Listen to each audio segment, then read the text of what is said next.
دوستو کہتے ہیں کہ چور چوری پہ اکٹھے ہو بھی جائیں تو مال کے اوپر لڑ پڑتے ہیں۔ ایگزیکٹلی 26ویں آئینی ترمیم کے اوپر جو لوگ اکٹھے ہوئے تھے اب اختیارات کے لیے ایک دوسرے سے لڑ پڑے ہیں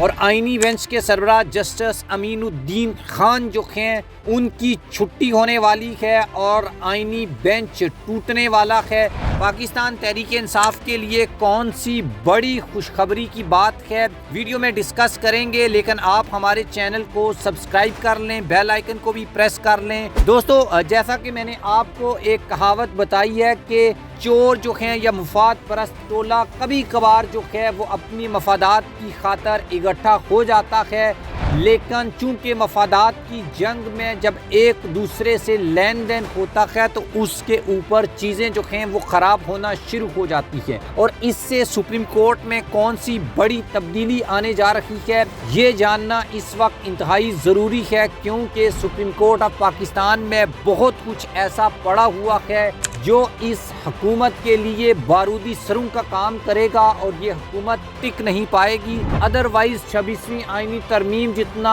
اتنا بڑا رسک لینا وفاقی حکومت کے لیے کوئی اچھی بات نہیں تھی۔ اب وفاقی حکومت کے حالیہ فیصلوں پر پیپلز پارٹی نے ناراضگی کا اظہار کیا تھا اور اس میں پیپلز پارٹی معاشی، سفارتی اور سیاسی پالیسیوں سے نالاق ہے۔ جلد ہی پاکستان پیپلز پارٹی کا ایک ECE کا اجلاس بلانے کا فیصلہ کیا گیا تھا اور اس میں یہ شو کیا گیا تھا کہ شاید پاکستان پیپلز پارٹی حکومت سے الگ ہو جائے، لیکن اصل مسئلہ کیا ہے وہ میں ابھی آپ کو بتا دیتا ہوں۔ لیکن حکومت جو ہے اس نے آئین سازی کے وقت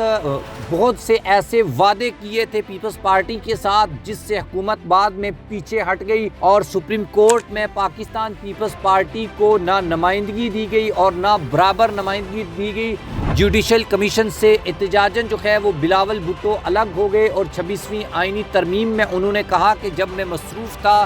اور حکومت نے پیٹھ پیچھے کینالز کی منظوری دی، قانون سازی پر پوری طرح سے مشاورت ہونی چاہیے اور چیف جسٹس اور آئینی بینچ کا سربراہ غیر متنازع ہونے چاہیے۔ اور اب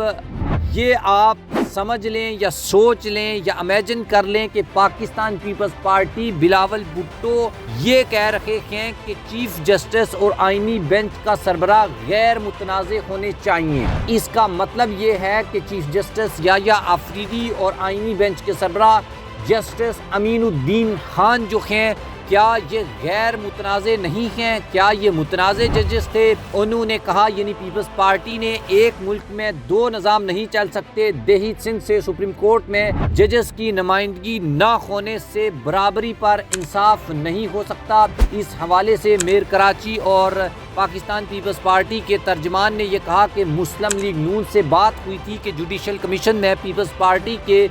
2 نمائندے ہوں گے، لیکن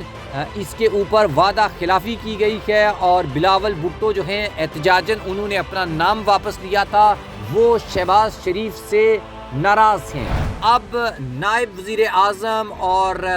وزیر خارجہ اسحاق ڈار کو یہ ٹاسک دیا گیا ہے کہ وہ وزیر اعظم کی جانب سے بلاول بھٹو کے جو تحفظات ہیں ان کو دور کریں، اور کہا یہ گیا ہے کہ پیپلز پارٹی اہم اتحادی ہے، کچھ غلط فہمیوں کی وجہ سے یہ تحفظات جو ہیں وہ پیدا ہوئے ہیں اور اسحاق ڈار جو ہیں ان تحفظات کو کم کرنے کی کوشش کریں گے۔ لیکن یہاں پر یہ سوال پیدا ہوتا ہے کہ کیا